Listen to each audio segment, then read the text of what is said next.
The shuttle descended through the docking bay of Concordia Prime and felt her stomach tighten with nerves.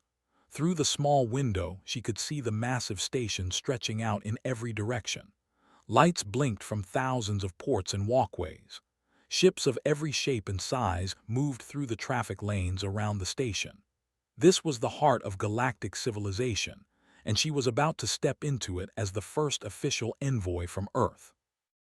Danny Cole sat across from her, his eyes already scanning the docking bay through the window. He had been her bodyguard for 3 years now, and she had learned to trust his instincts completely. He was not a tall man, but there was something solid about him that made people think twice before causing trouble. His brown hair was cut short, and his face carried the calm expression of someone who had seen dangerous situations before and survived them all. The shuttle touched down with a gentle bump. Danny stood first and moved to the door. He checked his sidearm once, a habit so automatic he probably did not even notice it anymore, gathered her documents and took a deep breath. They stepped out into a world unlike anything on Earth. The docking bay alone was larger than most cities back home. Aliens of every description moved through the space. Some walked on 2 legs like humans. Others floated or crawled or moved in ways that made no sense to human eyes. The air smelled strange, filtered and recycled through systems designed to accommodate hundreds of different species. A delegation waited for them near the exit. Recognized the tall, skinned figure of Speaker Al from the briefing materials she had studied for months. He was the leader of the delegation and one of the most powerful voices in the Galactic Assembly. He was also, according to intelligence reports, one of humanity's strongest opponents. Al stepped forward and made a gesture that the translator in his ear identified as a formal greeting. His voice was deep and carried a slight hiss that the translation software could not quite remove. "Welcome to Concordia Prime, Envoy. We have prepared quarters for you and your guard. The assembly convenes in 3 days. Until then, you are free to observe and meet with other delegations." Smiled and returned the greeting as she had practiced. She thanked him for the welcome and expressed her hope that this summit would bring humanity and the assembly closer together. Al's expression did not change, but something in his eyes made Danny shift his weight slightly, moving just a bit closer too. They were escorted through corridors that seemed to go on forever. Danny memorized every turn, every junction, every security checkpoint. He noted which guards seemed alert and which seemed bored. He watched for cameras and blind spots. This was what he did. This was what kept people alive. Their quarters were comfortable by alien standards, which meant they were strange by human standards. The furniture seemed to flow from the walls and floor rather than standing separate. The lighting adjusted automatically based on movement. Danny found the environmental controls and set them to Earth standard, which made the air feel less thin and the gravity feel more natural. Sat down on something that was probably meant to be a chair and let out a long breath. She looked tired already, and they had only just arrived. Danny began his sweep of the room. He moved methodically, checking every corner and surface. He found the first listening device behind a decorative panel near the window. He found the second embedded in the frame of the sleeping area. He disabled both without comment and continued his search. Watched him work. She had seen him do this many times before, in hotels and conference centers and government buildings across Earth. But finding surveillance devices here felt different. It felt like confirmation that they were not truly welcome. Danny finished his sweep and sat down across from her. His voice was quiet when he spoke. 2 devices. Probably standard for all diplomatic guests, but we should assume anything we say out loud might be heard. Nodded. She had expected as much. She pulled out her tablet and began reviewing her speech for the assembly. The words she would speak in 3 days might determine whether humanity joined the galactic community as equals or remained isolated on the edge of known space. Danny watched her work for a moment, then moved to the window.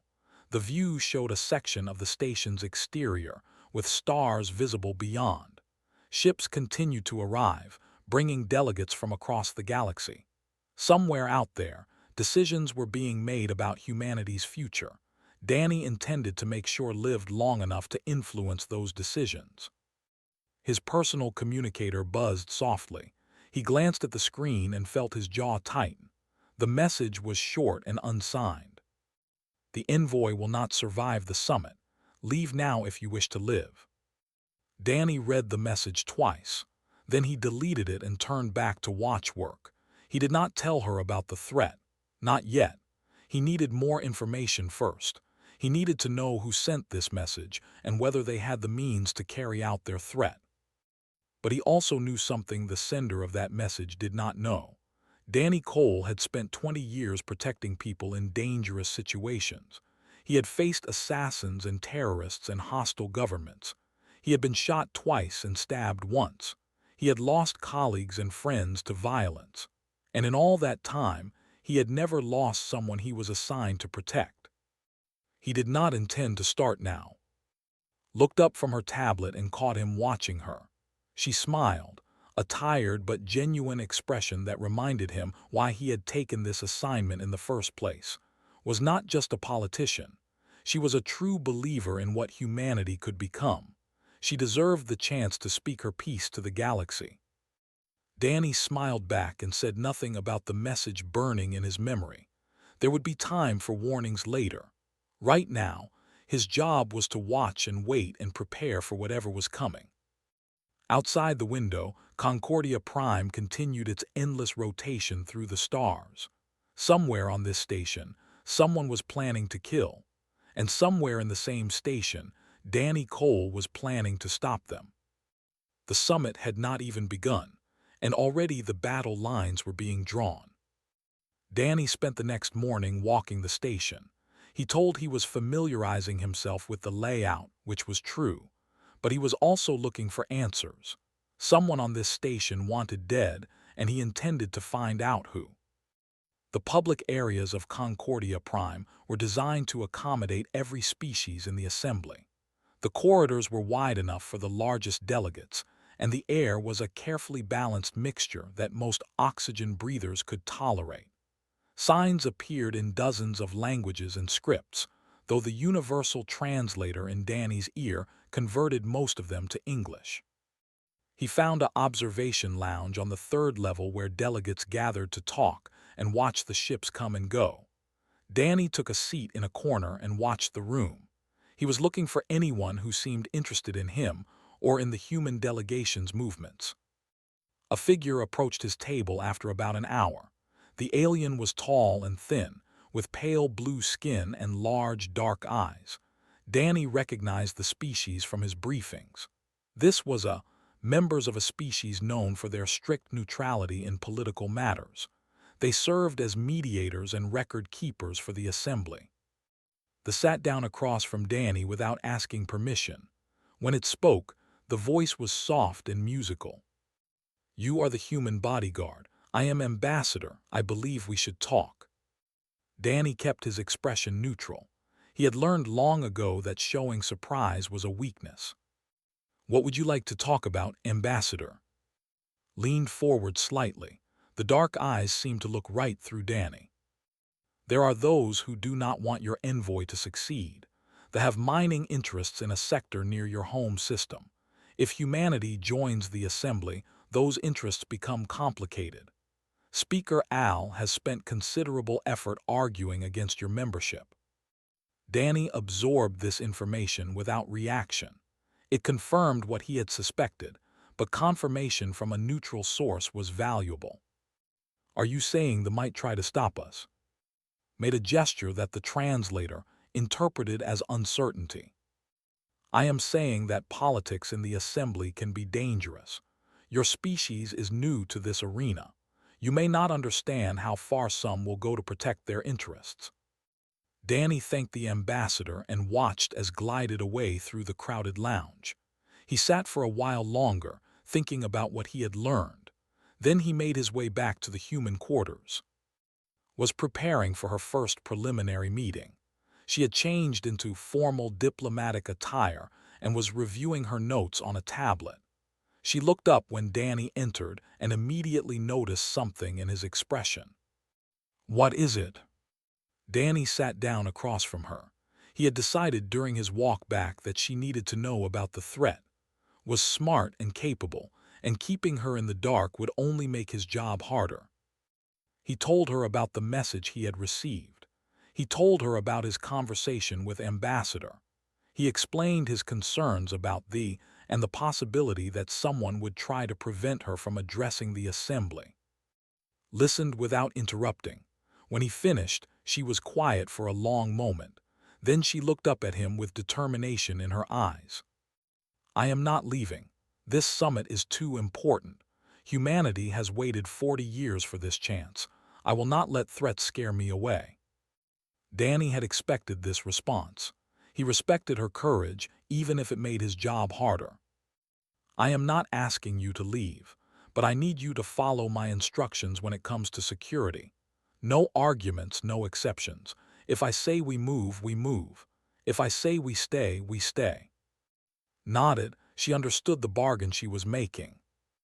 Danny contacted Commander Grant aboard the Horizon, the human diplomatic vessel stationed nearby. Grant was a veteran officer who had served in the early conflicts when humanity first encountered other species. She understood the stakes of this mission. Grant agreed to send 2 additional security officers to the station. They would operate separately from Danny, watching for threats he might miss. They would pose as diplomatic staff to avoid drawing attention. The preliminary meeting went well. Faced a panel of delegates from 12 different species, all asking questions about humanity's qualifications for membership. Some questions were hostile, particularly from a delegate who seemed determined to highlight every war and conflict in human history. Handled each question with patience and grace. She did not deny humanity's violent past. Instead, she acknowledged it and spoke about how humanity had grown and changed. She talked about the treaties that had united Earth's nations. She talked about the social reforms that had reduced poverty and inequality. She talked about the choice humanity had made to reach for the stars together rather than fight over the world they already had. By the end of the session, several delegates who had seemed skeptical were nodding thoughtfully. Danny watched from the back of the room and allowed himself a small moment of hope. That night, Danny met with the 2 security officers Grant had sent. Their names were Lisa Park, and both experienced operatives who knew how to blend in. Danny briefed them on the situation and assigned them zones to monitor. He also spent 3 hours studying the station's security systems. What he found troubled him deeply. The patrol schedules around the assembly chamber had been altered recently. The changes created gaps in coverage, windows of time when someone could move through restricted areas without being seen. Danny reported this to station security, but the response was dismissive. The Concordia Authority seemed unwilling to believe that anyone would attempt violence during the summit. Such things simply did not happen here, they said. Danny knew better. Violence could happen anywhere when the stakes were high enough, and the stakes here were as high as they could be. He returned to the quarters just before midnight. Was asleep, her tablet still clutched in her hand, her speech notes glowing on the screen. Danny gently removed the tablet and dimmed the lights. Then he took up his position by the door and settled in to wait. Tomorrow would deliver her speech to the full assembly. Tomorrow, someone would try to kill her. And tomorrow, Danny Cole would be ready. The assembly chamber was the largest enclosed space Danny had ever seen. It stretched upward for hundreds of meters, with seating arranged in rising tiers that disappeared into the distance. Delegates from over 200 species filled those seats, a sea of shapes and colors that human imagination. Light poured down from panels in the ceiling, illuminating the central podium where would soon stand. Danny escorted her to the preparation area behind the main stage. His eyes never stopped moving, scanning faces and shadows and corners. Lisa Park had positioned herself in the upper tiers with a clear view of the chamber, was monitoring the service corridors that ran behind the seating areas. They were as ready as they could be. His hands were steady as she reviewed her notes one final time. She had practiced this speech 100 times, but speaking to an empty room was nothing like facing the assembled representatives of galactic civilization. Everything humanity had worked for over the past 40 years came down to the next hour. A chime sounded through the chamber. An announcer's voice, translated into hundreds of languages simultaneously, called the session to order. One by one, delegates settled into their seats.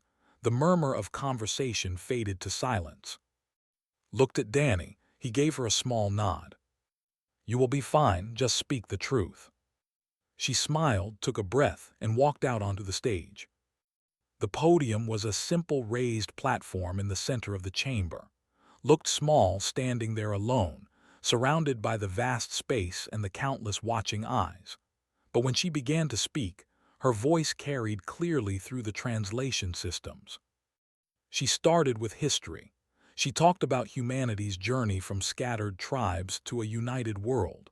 She talked about the wars and the suffering, the mistakes that had cost millions of lives. She did not hide from the darkness in humanity's past. But then she talked about change. She talked about the moment when humans looked up at the stars and decided they wanted to be something better. She talked about the treaties signed between former enemies, the hands extended across old battle lines, the children born into a world where war between nations was a memory rather than a threat. Danny listened with one ear while his eyes continued their endless sweep of the chamber. He checked the service corridors through the security feeds Lisa had tapped into. He watched the delegation, noting how Speaker Al sat rigid and expressionless as spoke. Something moved in the corner of his vision. A figure in a service corridor, moving with purpose toward a position that would have a clear line of sight to the podium. Danny enlarged the image on his wrist display. The figure was dressed in maintenance clothing that did not quite fit, and in its hand was a weapon Danny recognized from intelligence briefings, a neural disruptor designed to kill instantly by overloading the nervous system. Danny was already moving before his conscious mind finished processing what he had seen. He burst from the preparation area onto the chamber floor, running faster than he had ever run in his life. Delegates shouted in surprise and confusion. Security personnel started toward him, but they were too slow, too far away. Stopped speaking mid-sentence, staring at Danny as he sprinted across the open floor toward her. The assassin raised the weapon. Danny could see the figure clearly now through a gap in the wall panels, taking aim at its exposed back. There was no time to shout a warning. There was no time to tackle to the ground. There was only one option left. Danny threw himself between and the weapon. The neural disruptor fired. The beam hit Danny in the center of his chest. The pain was beyond anything he had ever experienced, like every nerve in his body catching fire at once. His vision went white. His muscles seized. Every medical text in the galaxy said he should have died before his next heartbeat. But Danny Cole did not fall. He staggered, his body screaming in agony, but his legs held. Through the haze of pain he could see the assassin's face, frozen in disbelief. The had expected its target to drop instantly. It had not expected its target to keep coming. Danny crossed the remaining distance in 3 lurching steps. His arms felt like they belonged to someone else, but they still worked. He grabbed the assassin's weapon arm and twisted. The disruptor clattered to the floor. Danny's other hand found the assassin's throat and squeezed until the struggling figure went limp. Only then did he allow himself to fall. The chamber erupted into chaos. Security forces swarmed the area, surrounding the unconscious assassin and forming a protective barrier around. Delegates shouted questions and accusations. The delegation was on their feet, Speaker Al's face twisted with what might have been anger or fear. Dropped to her knees beside Danny. His eyes were open but unfocused, his breathing shallow and rapid. Blood trickled from his nose and ears, signs of the massive neural trauma he had sustained. Danny managed to focus on her face. He tried to speak, but only a whisper came out. Transmitted the evidence. Check my recorder, Al ordered it. Then his eyes closed, and he did not move again. Medical teams arrived within minutes, but they hesitated when they saw the patient. None of them had ever treated a human before. They did not understand human physiology, human chemistry, human biology. They did not know how to help him. Pushed through the crowd and knelt beside Danny. He had emergency medical training, and he began working immediately, stabilizing what he could while the alien doctors watched and learned. Stood slowly, her legs unsteady. She looked at the chaos around her, at the delegates still shouting, at the security forces dragging the assassin away, at Danny's still form on the ground. Then she looked at Speaker Al. The leader met her gaze for a long moment before looking away. Commander Grant's voice crackled through the communication channel. The evidence Danny had transmitted was already being analyzed. Communications records, financial transfers, direct orders. Everything needed to prove that the assassination attempt had been ordered by the highest levels of the delegation. Watched as security forces moved toward the section. She watched as Speaker Al was taken into custody, his protests echoing through the suddenly quiet chamber. But she could not take her eyes off Danny for long. The man who had saved her life lay broken on the floor, and she did not know if he would survive to see what his sacrifice had accomplished. The medical bay on Concordia Prime was designed to treat hundreds of different species.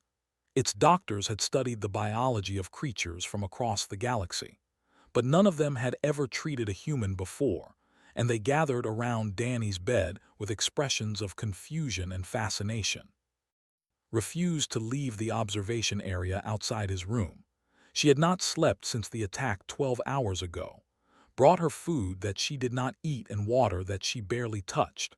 Her eyes stayed fixed on the monitors displaying Danny's vital signs. The lead physician was a named After 6 hours of scans and tests, emerged from the treatment room and approached with a look she could not quite read. Your companion should be dead. The neural disruptor he absorbed delivers enough energy to instantly shut down the central nervous system of any known species. We have records of this weapon being used against dozens of different life forms. None of them survived more than half a second after being hit. Felt her throat tighten. Is he going to die? I made a gesture that the translator interpreted as uncertainty. We do not know. What we do know is that he should not have survived the initial impact at all, yet he remained functional for nearly a full minute after being struck. He crossed a distance of 20 meters, subdued the assassin, and transmitted evidence to your ship before losing consciousness. By every measure we understand, this should be impossible. Thought about Danny's face in that moment when the beam hit him. She had seen the pain there, the impossible agony, but she had also seen something else: determination, refusal to stop. Dr. A continued, "We have been studying human medical records that Commander Grant transmitted to us. Your species has a remarkable capacity for functioning under extreme trauma. Your literature is filled with accounts of soldiers continuing to fight after sustaining injuries that should have killed them instantly. Mothers lifting vehicles to save their children. Individuals performing feats of strength and endurance that exceed any reasonable biological limit." The doctor paused, as if struggling to find the right words. "We believe this is connected to your neurochemistry. Humans produce several compounds in response to extreme stress that suppress pain signals and enhance physical performance. Your species calls it adrenaline, but there is something more than chemistry at work here. There is something we do not have a word for, a refusal to accept physical limitations when something important is at stake." Understood what the doctor was describing. Humans had many words for it: willpower, determination, heart, the stubborn refusal to quit when everything said you should. Ambassador arrived at the medical bay an hour later.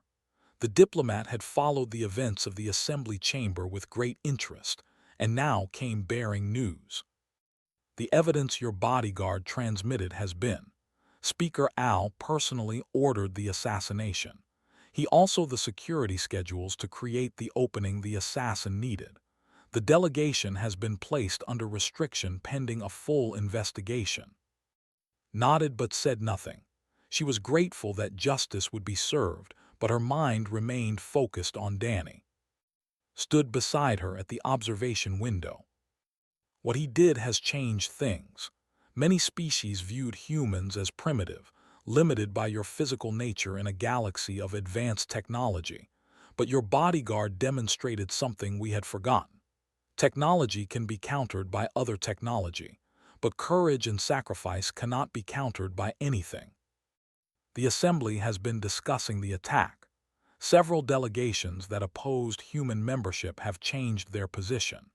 They say that any species capable of producing individuals like Danny Cole deserves a place among us. Finally turned to look at the ambassador. He was just doing his job. He would tell you that himself. Made a gesture that might have been a smile. Perhaps that is what makes it meaningful. He did not act for glory or recognition.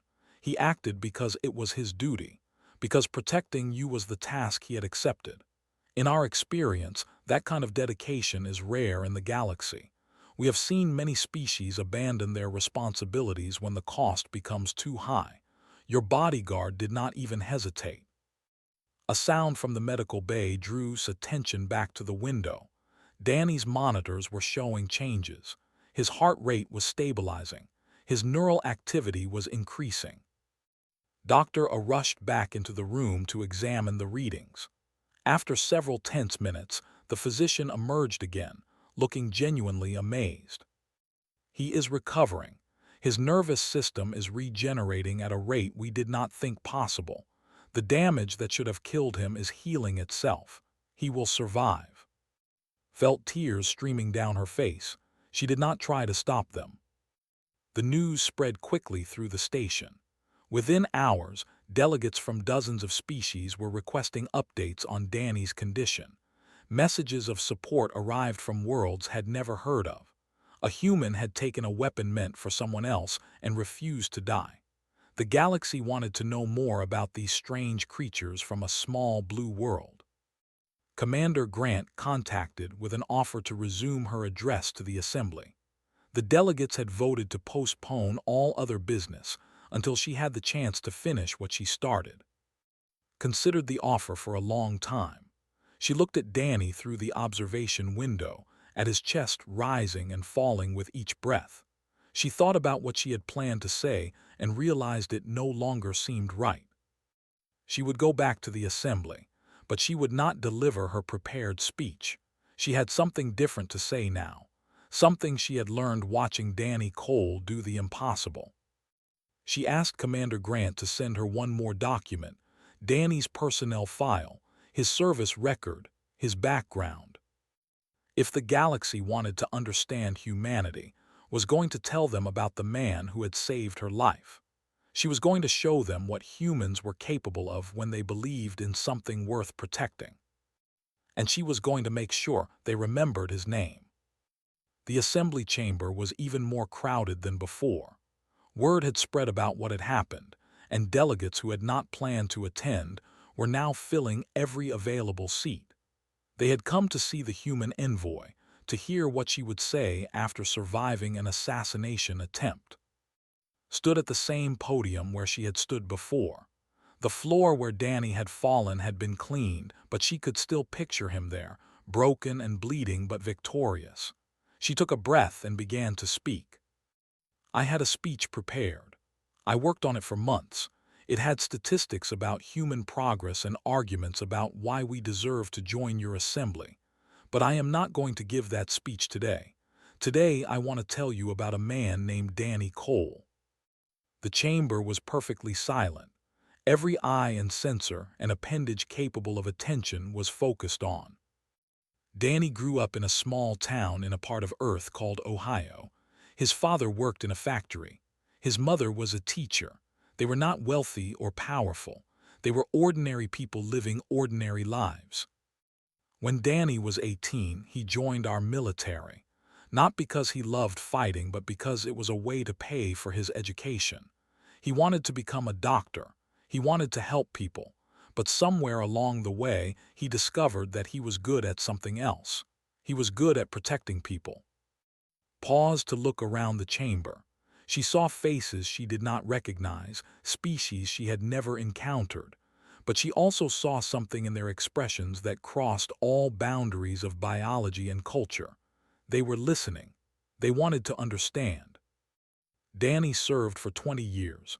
He was shot twice. He lost friends to violence. He saw things that no one should have to see, but he never stopped believing that his work mattered. He never stopped believing that protecting innocent lives was worth any sacrifice. 3 years ago, he was assigned to protect me. I did not ask for him specifically. He was simply the best person available for the job. And from the first day, he took that responsibility seriously. He learned everything about my schedule, my habits, my fears.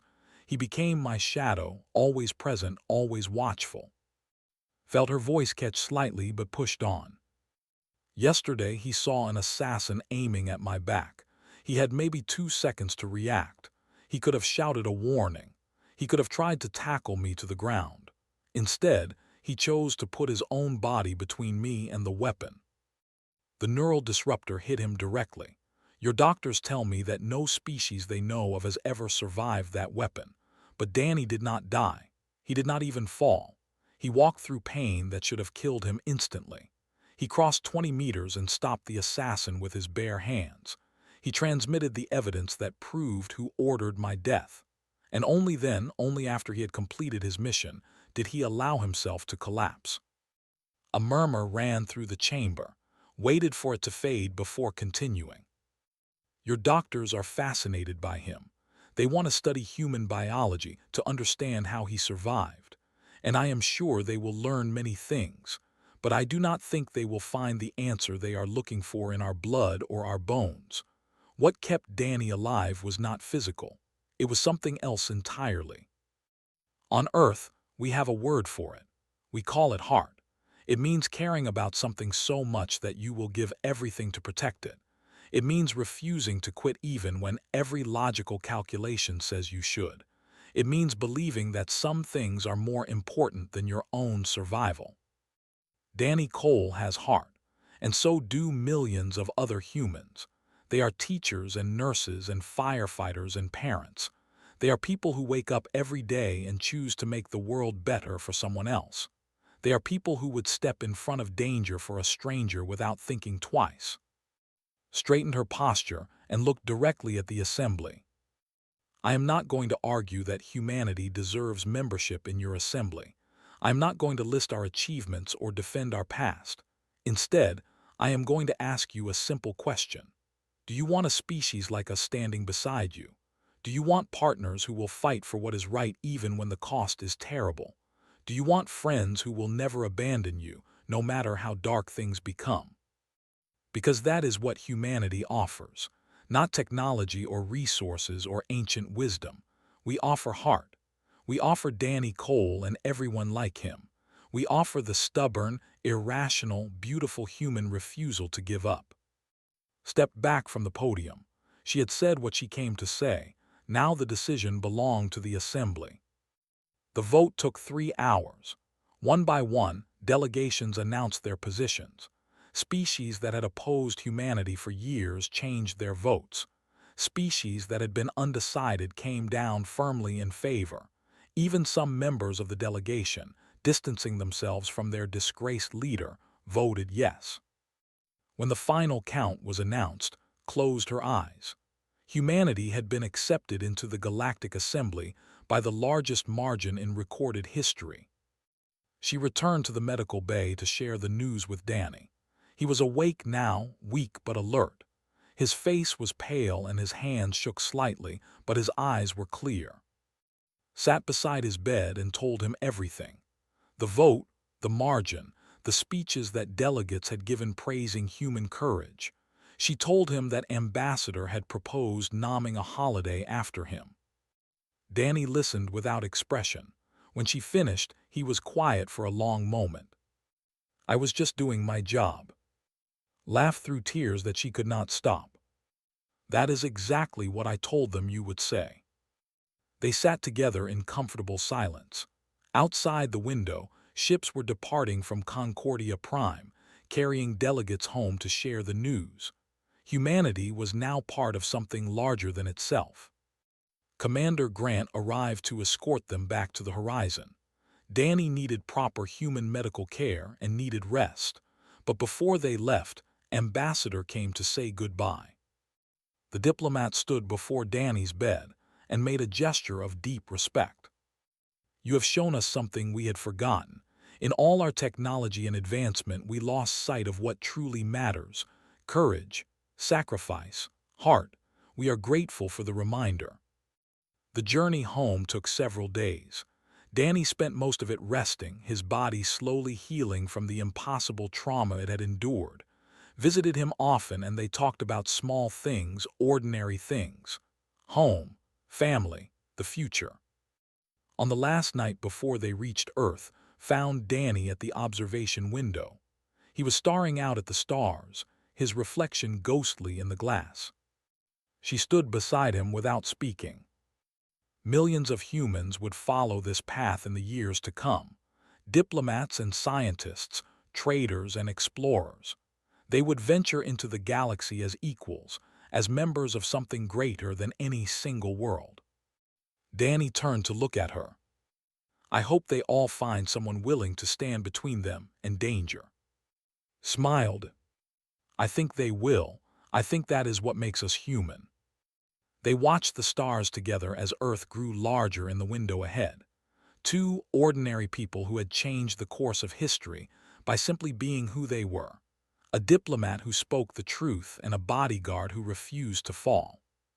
The galaxy would remember them both.